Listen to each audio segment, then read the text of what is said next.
Bom dia, gente, tudo bom? Gente, vamos ver um pouquinho de uma leitura aqui para a gente refletir. O título da história de hoje é A Vida é um Grande Bolo. Alice era uma criança que gostava de ajudar sua mãe a fazer bolo. Enquanto a mãe ia selecionando os ingredientes que pretendia utilizar, a menina prestava muita atenção em todo o material que era usado e deixava o bolo apetitoso.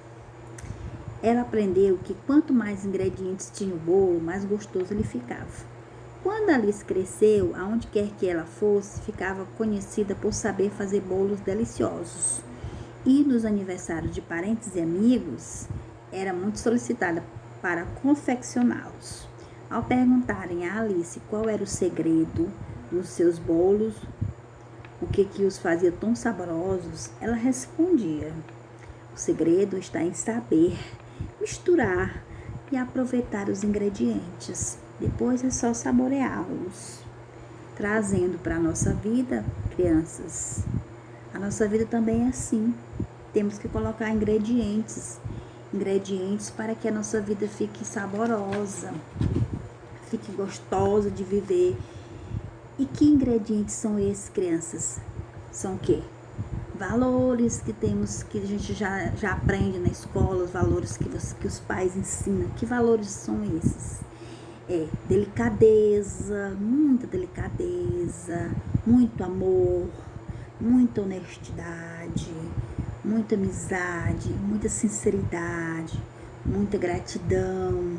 Enfim, tudo que deixa a nossa vida mais alegre, mais saborosa. É esses ingredientes que a nossa vida fica um bolo delicioso. É como um bolo delicioso. Entendeu, gente? Pense nisso, tá bom? Pessoal, hoje o nosso assunto é classificação das palavras de acordo com a quantidade de sílabas. Você está vendo aí no slide, né? Estudo da língua. Você vai abrir o módulo de língua portuguesa. Quando perguntam aí qual é que gramática é, gente, eu já disse sempre lá na escola para os meninos que a gramática está dentro do livro de língua portuguesa. A gramática está na língua portuguesa. Lá dentro tem um estudo da língua. É lá onde está a gramática. E hoje o estudo da língua está na página 67. É o texto sobre Dois Tigres. O texto, você vai ler esse texto, é um poema de Sérgio Caparelli. Você vai ler, você pode passar ele até para o caderno de caligrafia ou para o caderno de português, copiar as questões e fazer a interpretação, gente. Interpretar o texto para você aprender mais. Aí depois você vai para a questão da gramática. A segunda questão sobre a gramática, que é o quê? Você vai ler as palavras a seguir e preencher o quadro de acordo com o que se pede. Se a palavra for de uma sílaba, você separa a sílaba da palavra e depois bota a quantidade de sílabas, tá bom? Aí depois você vai colocar o sinalzinho, assinalar a alternativa correta a respeito da questão. É fácil de você também descobrir qual é a alternativa certa. Eu não vou dar a resposta, tá bom? Aí eu quero lembrar para vocês. Lembrar sempre, gente, dependendo de quantidade de sílabas que possui, cada palavra recebe uma classificação. Palavras com apenas uma sílaba são classificadas como monossílabas. Exemplo: pé, mão, bola, mesa, etc. e tal. Palavras com duas sílabas são classificadas como dissílabas. Exemplo: tigre, dado, mesa, bola, etc. Palavras com três, tá dizendo tri, presta atenção à dica. Mono vem de um, monossílaba vem de um, mono. Dissílaba vem de duas, vem de dois, de sílaba. Dois não começa com a letra D, então. Trissílaba vem de três. Exemplo: digital e caderno. Repetir caderno aí, não tem problema não. Palavras com 4 sílabas ou mais são classificadas como polissílabas. Exemplo, computador, geladeira e etc. Agora vamos para a página 67. Aliás, 69, que é um outro quadro para você contar a quantidade de sílabas, ou seja, se tem 1, 2, 3, e dizer se ela é monossílaba, dissílaba, trissílaba ou polissílaba. Aí depois você vai pegar as palavras de cada e fazer uma frase com cada uma. Pegar uma palavra de sílaba e pegar uma palavra polissílaba, tá bom?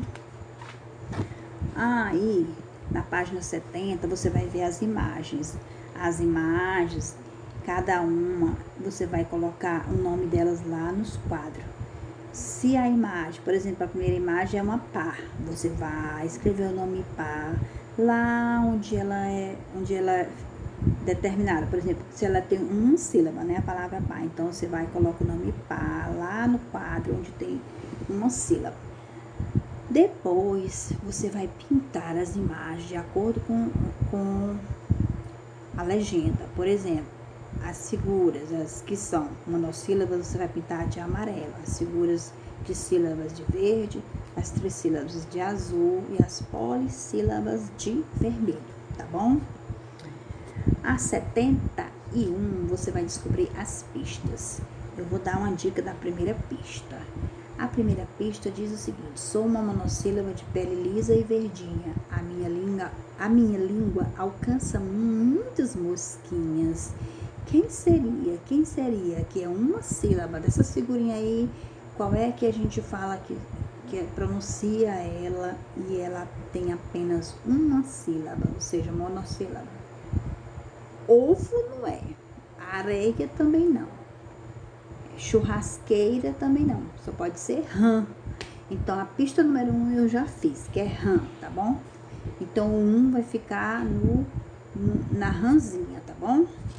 Aí por último tem o texto dos internetês. O internetês, você já leu ou escreveu um texto assim? Esse é um exemplo de frase internetês.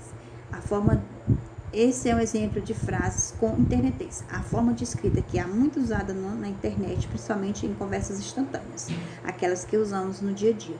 Como na internet tudo é rápido, os internautas arranjaram uma forma de agilizar os diálogos, e essa forma ficou bem popular. Por isso costumam abreviar sílabas, excluindo suas vogais e eliminando os acentos gráficos, além de empregar diversos símbolos. Veja ao lado algumas das abreviações mais usadas. Contudo, a recomendação é que as pessoas saibam em que situações se deve escrever de qualquer jeito e em quais situações deve ter maior cuidado.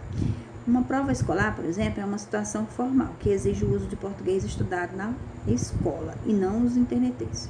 Por outro lado, ficaria bem estranho se em um bate-papo descontraído na internet fosse usado o português ensinado na escola. Com certeza, as suas regras não é o mesmo.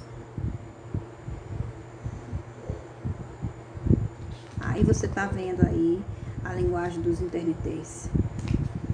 Aí você jamais pode escrever texto, qualquer atividade escolar, usando a linguagem dos internetês. Nunca, jamais. Só nas conversas, nos WhatsApps, no Facebook, no Instagram, aí você pode usar a linguagem, mas só que na escola é a linguagem formalzinha. Deixa a linguagem informal para conversar na internet. Ok. O mais, eu vou desejando que todos tenham uma excelente